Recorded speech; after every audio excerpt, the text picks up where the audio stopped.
Dunia media baru yang berani.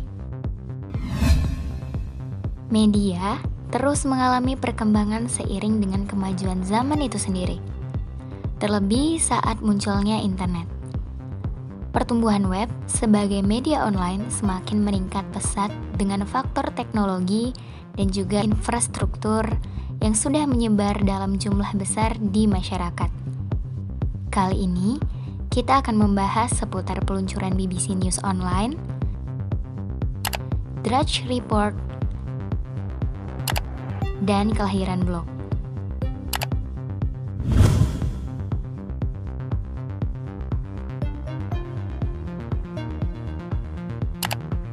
Layanan BBC News Online pertama kali diluncurkan pada 4 November 1997.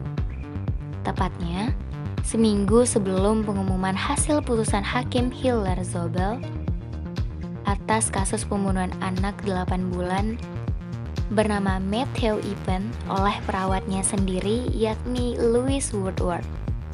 Hakim Zobel berencana akan mengumumkan hasil putusannya di web majalah hukum berjudul Lawyers Weekly.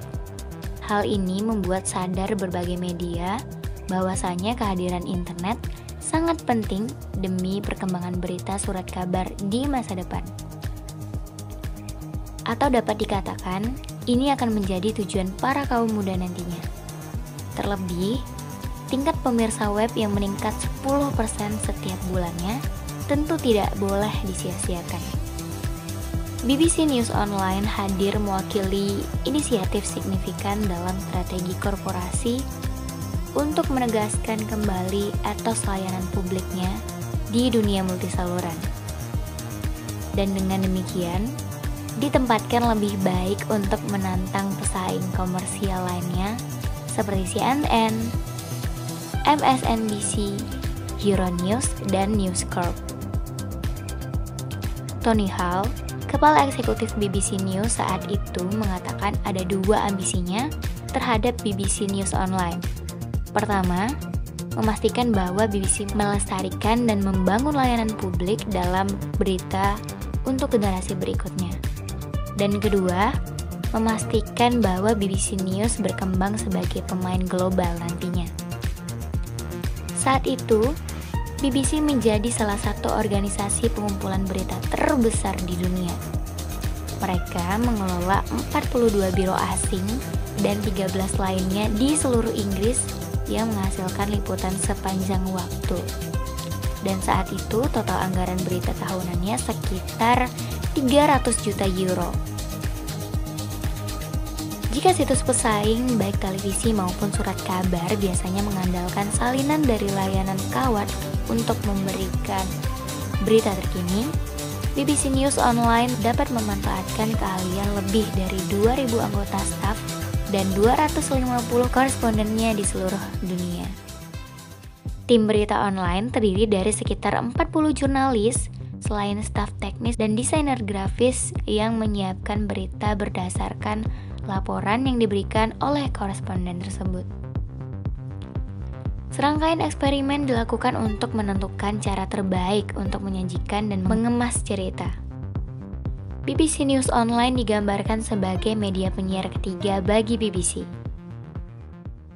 Ia diberi tanggung jawab untuk membantu membawa nilai-nilai inti dan merek korporasi ke era digital. Pada awal 1998, BBC Online telah dikukuhkan sebagai situs konten internet Inggris terkemuka. Tercatat, sudah 8,17 juta tayangan halaman pada bulan Maret menurut Biro Audit. Hingga saat ini, situs BBC News Online sudah menjangkau hingga 32 bahasa dan memuat liputan berita internasional serta Britania, hiburan, sains, dan juga politik.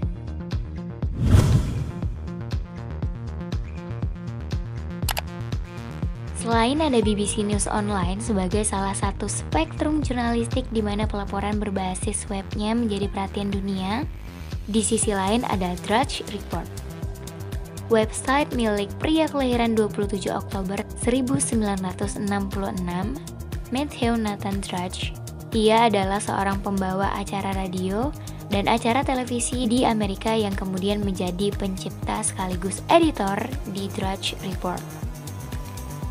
Web ini dijuluki sebagai kain gosip online, lembar tip pembuat berita, buletin harian rumor dan berita aneh. Tak heran sebab web ini banyak menampilkan tulisan-tulisan yang kontroversi dan tak jarang membuat orang kesal. Berawal dari ia mendapatkan pekerjaan di CBC Television awalnya sebagai pelari, kemudian bekerja di toko souvenir di Studio City. Di sana, ia sesekali mendengar soal rumor studio yang segera ia edarkan melalui email ke berbagai newsgroup internet. Setelah 7 tahun berlalu, menabung dan membangun jaringan kontak yang kuat, akhirnya Matt Drudge memutuskan untuk berhenti dari pekerjaannya dan fokus membangun Drudge Report di apartemennya dekat Hollywood dan Vine. Situs laporan Drudge terdiri dari tautan elektronik ke situs berita lain, diselingi dengan item sesekali atau kilasan yang ditulis oleh Drudge sendiri.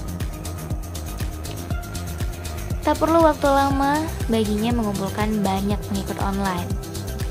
Banyak email datang dari pembacanya, diantaranya ada yang memberi tip, arahan cerita, atau bahkan komentar-komentar hangat atas tulisannya.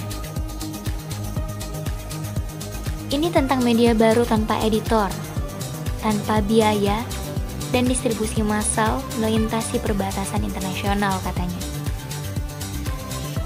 Matt melakukan semuanya hanya bermodalkan biaya 1 panggilan telepon. Namun, lama-kelamaan, Matt Drudge tidak melakukan upaya independen untuk mengkonfirmasikan keakuratan informasi yang ia dapatkan dari pembacanya di email. Banyak orang yang mengutuknya sebab tulisan-tulisannya yang dianggap tidak benar, omong kosong, dan tidak sesuai dengan standar jurnalistik manapun.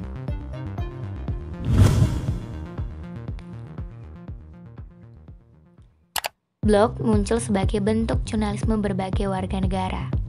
Blog digambarkan sebagai buku harian atau jurnal yang ditulis oleh individu yang ingin membangun keberadaan online. Ada satu rumus awal dari Rebecca Blood, salah satu nenek moyang gerakan Weblog, yaitu tautan dengan komentar sering diperbarui, di mana setiap entry baru ditempatkan di bagian atas halaman. Postingannya langsung diberi cap waktu dan tanggal.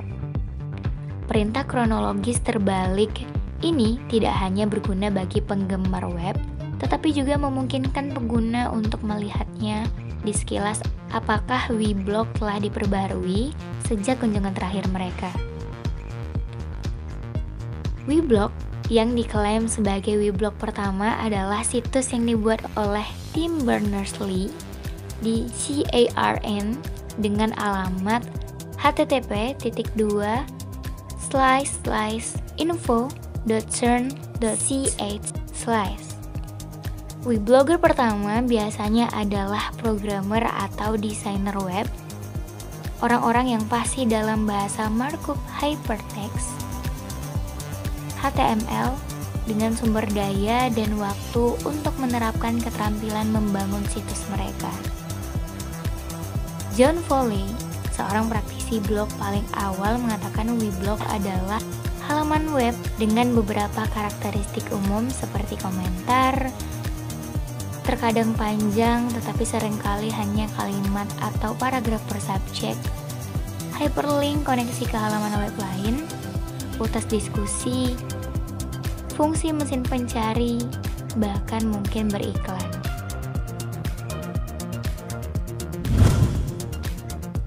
Media massa online patut disebut sebagai dunia media baru yang lebih berani. Sebab, siapa saja dapat menulis dan menyebarkan dengan luas suatu berita ataupun informasi. Kembali lagi, kita sebagai pembaca tetap harus bijak dalam menerima segala informasi yang didapat. Jangan telan mentah-mentah ya.